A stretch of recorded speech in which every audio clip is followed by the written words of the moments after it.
Hallelujah, glory to Jesus. परमेश्वर यहोवा धर्मी और सामर्थी है।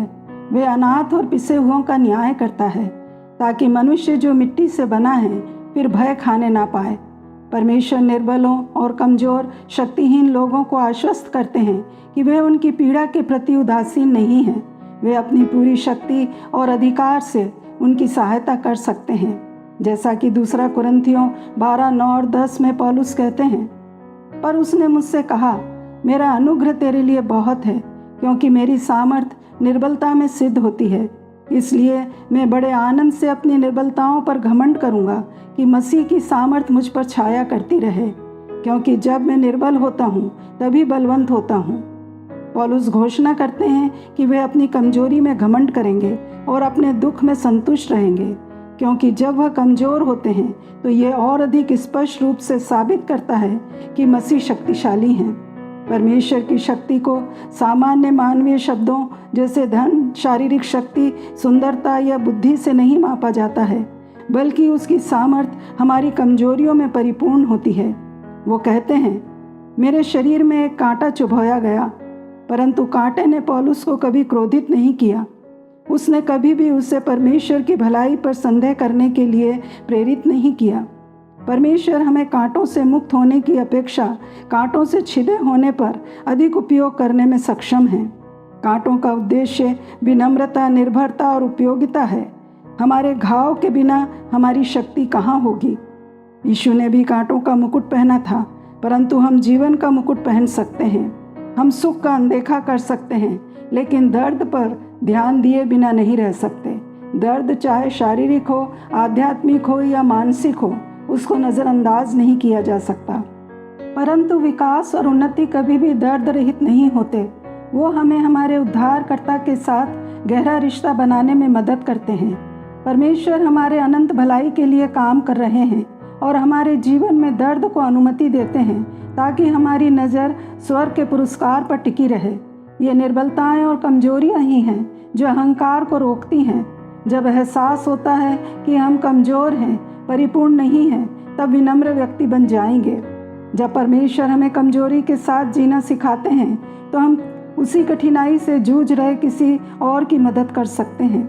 हमारी कमजोरियों के जरिए ही लोगों को परमेश्वर की शक्ति और सामर्थ का प्रदर्शन देखने को मिलता है, लेकिन हमें उसके लिए उपलब्ध होना होगा।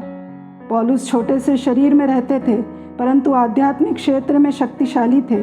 यहाँ तक कि नरक उनका नाम जानता था, क्योंकि वो अपने शरीर पर निर्भर नहीं रह सकते थे। इसलिए उन्हें आत्मा के क्षेत्र में काम करना सीखना पड़ा। उन्होंने जाना कि भौतिक शरीर में सभी प्रकार की सीमाएं हैं, लेकिन आत्मा में बलवंत बनने के लिए मसीह की उपस्थिति को अधिकाई से अपने में बसने देना है। 2 कुरिन्थियों 4:7-10 में लिखा है, परंतु हमारे पास वह धन मिट्टी के बर्तनों में रखा है कि असीम सामर्थ हमारी ओर से नहीं, वरन परमेश्वर की ओर से ठहरे। हम चारों ओर से क्लेश तो भोगते हैं, पर संकट में नहीं पड़ते। निरुपाय तो हैं, पर निराश नहीं होते। सताए तो जाते हैं, पर त्यागे नहीं जाते। गिराए तो जाते हैं, पर नष्ट नहीं होते। हम यीशु की मृत्यु को अपनी देह में हर समय लिए फिरते हैं, कि यीशु का जीवन भी हमारी देह में प्रकट हो। आज इस तेजी से बढ़ती हुई दुनिया में हम ये सीख सकते हैं कि शारीरिक रूप से हम कमज़ोर हैं, परंतु हमारे संघर्ष में, हमारी निर्बलताओं में परमेश्वर हमसे दूर नहीं है। हम मिट्टी के बर्तनों को कमज़ोर मानव शरीर के संदर्भ में समझ सकते हैं। मिट्टी के बर्तन सस्ते और नाजुक होते हैं, जिन्हें आसानी से तोड़ा और फेंका जा सकता है। पौलुस भी यही कह रहे हैं कि मनुष्य होने के नाते हम कमज़ोर हैं।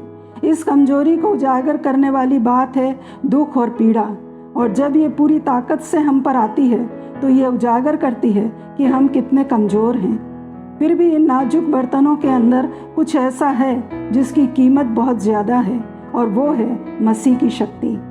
जब मैं कष्ट सहता हूँ तो ये मेरी ताकत नहीं है जो मुझे बचाती है, बल्कि परमेश्वर की ताकत है, और मेरी ये कमजोरी वो मंच बन जाती है जिस पर परमेश्वर की महिमा चमकती है। इफिसियों 1:15-19 में पौलुस कलीसिया को लिखते हैं, इस कारण मैं भी उस विश्वास का समाचार सुनकर जो तुम लोगों में प्रभु यीशु पर है और सब पवित्र लोगों पर प्रकट है, तुम्हारे लिए धन्यवाद करना नहीं छोड़ता और अपनी प्रार्थनाओं में तुम्हें स्मरण किया करता हूँ कि हमारे प्रभु यीशु मसीह का परमेश्वर जो महिमा का पिता है तुम्हें अपनी पहचान में ज्ञान और प्रकाश की आत्मा दे और तुम्हारे मन की आंखें ज्योतिर्मय हों कि तुम जान लो कि उसकी बुलाहट की आशा क्या है और पवित्र लोगों में उसकी मीरास की महिमा का धन कैसा है और उसकी सामर्थ हम में जो विश्वास करते हैं कितनी महान है। हमें विश्वास है, विश्वास में हम चल भी रहे हैं, पर फिर भी आत्मिक जीवन में मसीह के साथ चलने में एक बात है जिसकी आवश्यकता है और वो है हमारे मन की आंखें खुल जाएं कि हम जानें और समझें कि मसीह जो असीम धन है वो मसीह हमारे अंदर है। वो धन जो यीशु है हमारे अंदर रखा गया है। अभी तक जो हम समझ रहे हैं, देख रहे हैं, उस तक ही हम रुके हुए हैं, पर हम अब वो देखें जो परमेश्वर हमें दिखाना चाहते हैं। वो हमें सिखाना चाहते हैं, समझाना चाहते हैं कि जो हमारे अंदर है वो पुनरुत्थित प्रभु है। सामर्थ उसके अंदर से निकलती है। हमें उस पर निर्भर रहना है, ना कि खुद पर या अपनी क्षमताओं पर। हम केवल मिट्टी का बर्तन हैं, लेकिन जब मिट्टी टूटती है तो उस बर्तन के अंदर का खजाना चमक उठता है।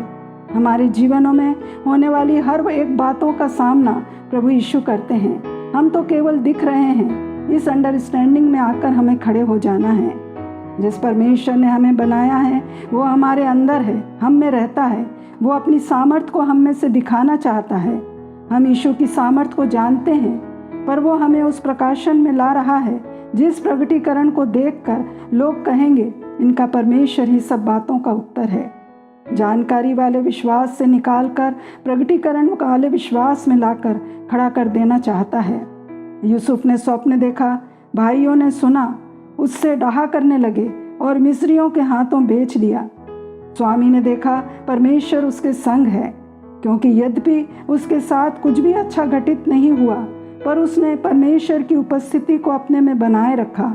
जो घटनाएं अभी तक हमारे जीवन में हुई हैं, उनको देखकर हम अपने मसीह जीवन में क्या सोचते हैं, किस निचोड़ पर हम आज पहुंचे हैं। यूसुफ की गुलामी खत्म नहीं हुई, वो अभी भी उसी स्थिति में है। जब यीशु की उपस्थिति हमारे साथ होती है तब विपरीत परिस्थितियां वैसी ही बनी रहती हैं। वो दूर नहीं होती, पर उन परिस्थितियों पर हमें अधिकारी बना देता है। यूसुफ को उस परिस्थिति पर अधिकारी बना दिया। जहाँ जहाँ वह गया, बंदी गृह में रहा, परमेश्वर यहोवा उसके संग संग रहे।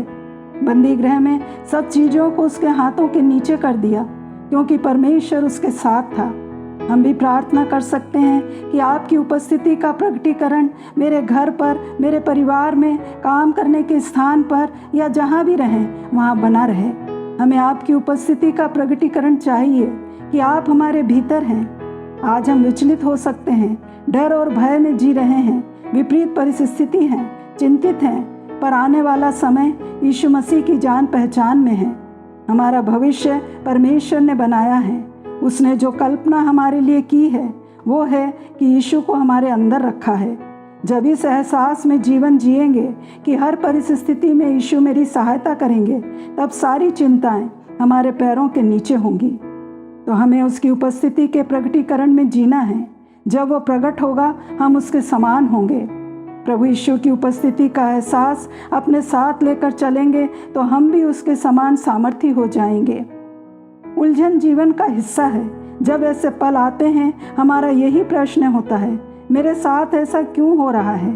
पौलुस ने भी 2 कुरिन्थियों 11 में इसका अनुभव किया, परंतु उसकी सोच निराशा में नहीं बदली, तब भी जब वह पूरी तस्वीर नहीं देख पा रहा था। अनिश्चितता ने उसकी उम्मीद नहीं छोड़ी। उसने भरोसा किया कि मसीह मेरे भले के लिए और अपनी महिमा के लिए काम कर रहे हैं। उन्हें उनके विश्वास के लिए शिकार बनाया गया, पीटा गया और शहरों से बाहर भगाया गया। उन्हीं समयों में पौलुस ने बताया कि कैसे परमेश्वर एक अनोखे तरीके से उसके साथ थे। गिराया गया लेकिन नाश नहीं हुआ, पीटा गया, पत्थर मारे गए, जहाज डूब गया और मरने के लिए छोड़ दिया गया था, लेकिन इनमें से कुछ भी उन्हें नाश नहीं कर सका। यह उसका काम नहीं था, पर उसमें काम करने वाली परमेश्वर की शक्ति थी।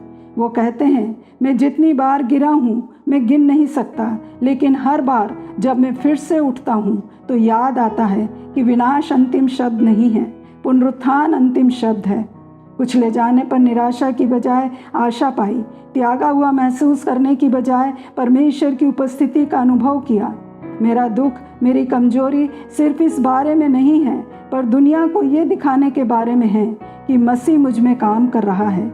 मुझे एहसास होता है कि जितना अधिक मैं पीड़ित होता हूँ उतना ही सुसमाचार बढ़ता है। प्रियो, दुख, पीड़ा, कमजोरी, निर्बलता, उत्पीड़न कोई सहना नहीं चाहता, लेकिन ये जानकर आराम कर सकते हैं कि जो खजाना हमारे भीतर है वो है परमेश्वर की शक्ति और सामर्थ, जो हमारी कमजोरियों में परिपूर्ण होती है। अपनी छोटी समझ से निकलकर पौलुस की प्रार्थना में जाएं।